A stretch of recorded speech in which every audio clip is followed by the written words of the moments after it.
अस्सलाम वालेकुम नाजरीन, दिलों के रिश्ते प्रोग्राम के साथ मैं हूं आपका होस्ट सज्जाद कौसर। इस प्रोग्राम में हम आपको दिखाते हैं सिखों के गुरुद्वारे और हिंदुओं के मंदिर, और हम आपको बताते हैं कि इनकी तारीखी अहमियत क्या है और इनका तर्ज तामीर कैसा है। इसी हवाले से आज हम आपको दिखाएंगे गुरुद्वारा जन्म स्थान। ये वो गुरुद्वारा है जहाँ हज़रत बाबा गुरु नानक जी का जन्म हुआ था, और इसी हवाले से ये बहुत अहम है। ये ननकाना साहब में मौजूद है और ननकाना साहब ज़िला शेखुपुरा में है। आइए हम इस गुरुद्वारे को देखते हैं।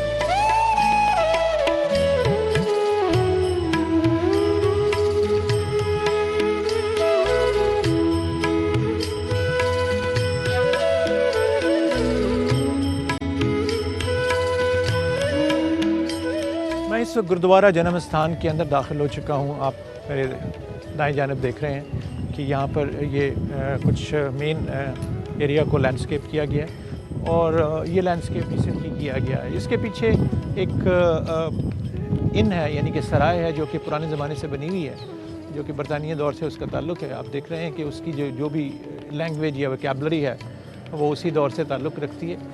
और अब मैं जन्म स्थान के मेन दरवाज़े की तरफ, मेन ड्योढ़ी की तरफ दाखिल हो रहा हूँ, और जो कि इससे पहले हम मुख्तलिफ़ गुरुद्वारे देख चुके हैं आप मेरे साथ। यहाँ से ये अंदाज़ा होता है कि ये तमाम गुरुद्वारे जो हैं ये ब्रिटिश पीरियड में इनको दोबारा से बनाया गया, या उसके बाद में बहुत सारी इमारतें बनी। जो महाराजा रंजीत सिंह के ज़माने में इसकी क्या शक्ल थी अभी हम उस बारे में नहीं जानते, या जो सिख दौर है उसमें इसकी क्या शक्ल थी हम नहीं जानते।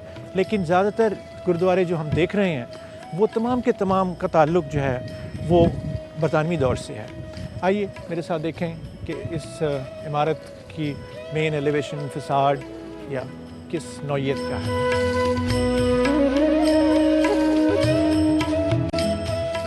अगर हम इसके तर्ज तामीर का जायज़ा लें तो आप जैसे आप देख रहे हैं कि ये कॉर्नर के ऊपर मीनार है। कियोस्क एक बुनियादी तौर के ऊपर फ्रेंच लफ्ज़ है, लेकिन जो मुकामी पैरेलल लफ्ज़ उसके में है वो चातरी है।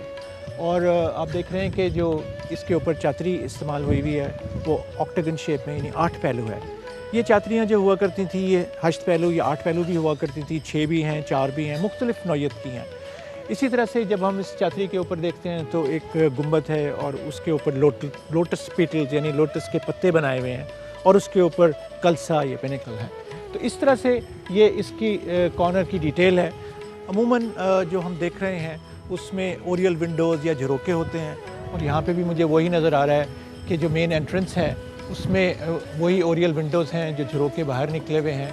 इसी तरह से जो सेंट्रल पोर्शन ऊपर नज़र आ रहा है उसमें आप देख रहे हैं कि उसमें चातरियाँ हैं 2, और एक पूरा यानी सेंट्रल पोर्शन में भी एक बड़ी चातरी है जो कि एक मुस्ततील शक्ल में इख्तियार की हुई है। तो ये एक टिपिकल जो सिख पीरियड आर्किटेक्चर है उसके एलिमेंट्स हैं, और हम देख रहे हैं कि तकरीबन हर गुरुद्वारे में वही रिपीट हो रहे हैं। उसकी थोड़े बहुत उसमें तब्दीली हो जाती है उसके डिज़ाइन में, लेकिन वो बहुत सटल तब्दीली है। लेकिन बुनियादी तौर पे सारे एलिमेंट्स जो हैं वो वही रहते हैं। और आपने मेरे साथ रोडी साहब, इमनाबाद और इस सच्चा सौदा मुख्तलिफ आप मेरे साथ ये देखते रहे हैं, लेकिन हम ये देख रहे हैं कि तमाम की वोकैबलरी, बुनियादी वोकैबलरी जो है वो एक ही है। आइए हम अंदर चलते हैं और देखते हैं कि अंदर क्या दीवान स्थान का क्या तर्ज तामीर है।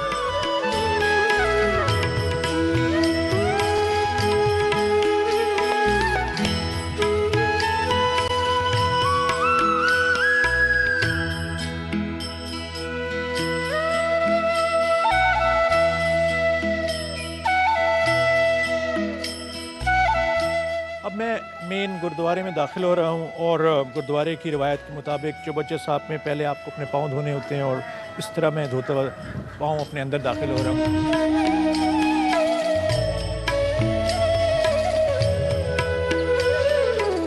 ड्योढ़ी में दाखिल होने से पहले आप जैसे देख रहे हैं कि मेन आर्च जो है उसके गिर्द ये संगे मरमर का काम हुआ हुआ है, और इसमें इनले किया हुआ है, यानी कि जो ब्लैक काला पत्थर है उसको सफ़ेद पत्थर के अंदर इंसर्ट किया गया या इनले किया गया। तो ये जो काम इनले का है ये हम देखते हैं कि इन इमारतों के अंदर जिसको हम कहते हैं डैडो हाइट, वहाँ पे भी मौजूद है। और इसी तरह से ये आप देख रहे हैं कि ये जो डिटेल्स हैं, जैसे ये कुछ पिलास्टर्स इधर बनाए हुए हैं या इधर ये पिलास्टर मौजूद हैं। तो बुनियादी तौर पे दो चीज़ें हैं, हम पहले भी इस बारे में बात कर चुके हैं कि ये प्लास्टर बुनियादी तौर पे डेकोरेशन का हिस्सा समझा जाता है, ये कोई लोड वज़न नहीं उठा रहा होता। लेकिन जो सबसे इंटरेस्टिंग चीज़ मुझे नज़र आई है यहाँ पे, वो ये इसका दरवाज़ा है और नहायत ही खूबसूरत हसीन दरवाज़ा है। आप देख रहे हैं कि ये जो स्पाइक्स नेट एंड बोल्ट वाला सिलसिला है, ये इससे पहले के जो दौर तर्ज़ तामीर है यानी मुग़लिया दौर में, उसमें भी यही पैटर्न हम देखते हैं मुग़लिया इमारतों में, और वही तकरीबन हम यहाँ देख रहे हैं। सिवाय फ़र्क ये नज़र आ रहा है कि उसमें ज़्यादातर ज्योमेट्रिकल चीज़ें हुआ करती थी, लेकिन यहाँ पर मुख्तलिफ़ शबी भी मौजूद हैं जिनका ताल्लुक़ बाबा गुरु नानक देव जी से है।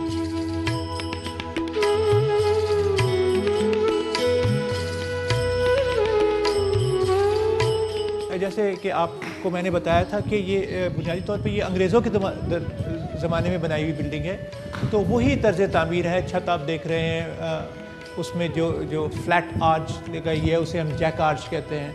हालांकि ये वोकैबुलरी जो इस्तेमाल हुई है ये पुरानी है, ये झरोखे और जो अंदर, लेकिन ये तमाम इन सब का ताल्लुक़ बरतानवी दौर से है।